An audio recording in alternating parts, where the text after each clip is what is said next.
Pirates of the Caribbean 2 continues to be the highest grossing film of the franchise. However, a lot of people were disappointed. When the third film was being made, the budget was stretched out to be $300 million, making it the most expensive film ever made.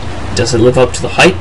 Let's find out. The second film had a dark ending. Jack and the Pearl were sent to the locker and Beckett got the heart of Davy Jones.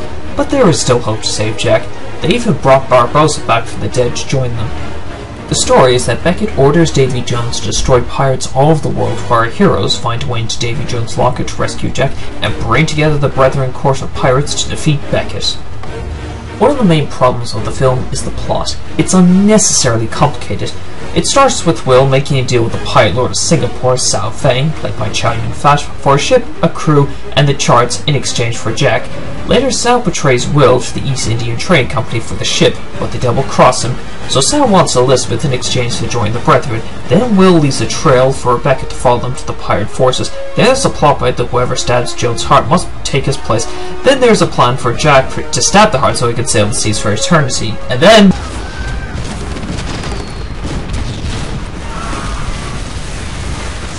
point is, the plot is complicated. For a film trying to improve over its predecessor, did they think a complicated plot was the best thing?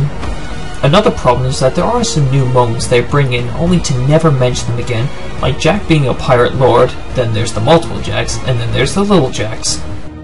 However, the film's settings are very well done. The city of Singapore is very impressive. They actually built the city, which comprised of 40 structures with an 80 by 130 foot tank, which is 3.5 feet deep. And the pirate fortress of Shipwreck Cove is a very creative design, involving 100 shipwrecks. It's all CG, but I find it's very impressive to look at. Some of the characters still have their likeable charm. The conflict between Sparrow and Barbossa is very enjoyable to watch.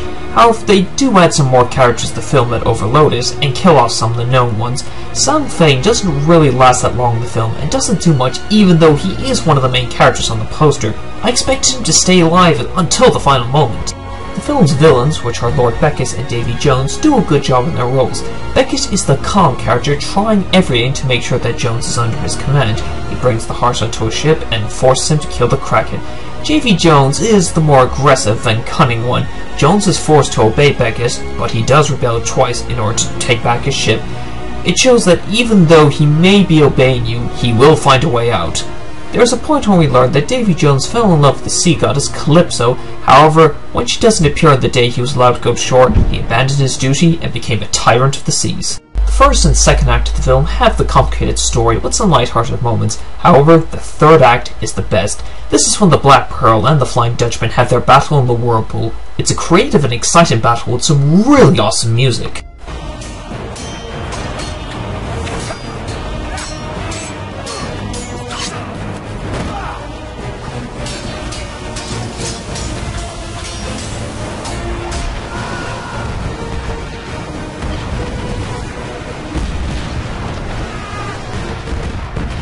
Isn't that the most epic thing you ever heard?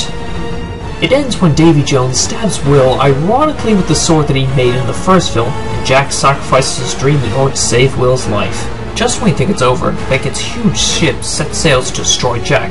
However, Will arrives and the two ships destroy Beckett. I really like this scene because Beckett suddenly cracks and lets the ships destroy them without a fight. I just love the way the ship slowly shatters before it explodes.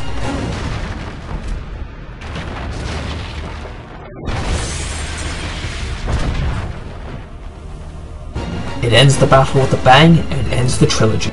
Actually, it doesn't, since it ends on a cliffhanger when Barbossa steals the ship again and searches for the Fountain of Youth, only to discover that Jack took the map.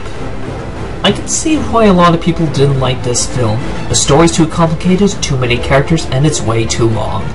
However, it has thrilling action scenes, some of the characters are enjoyable, the effects are amazing, and it feels that the big budget was worth it. In my view, it's not that bad. It's flawed, but satisfying.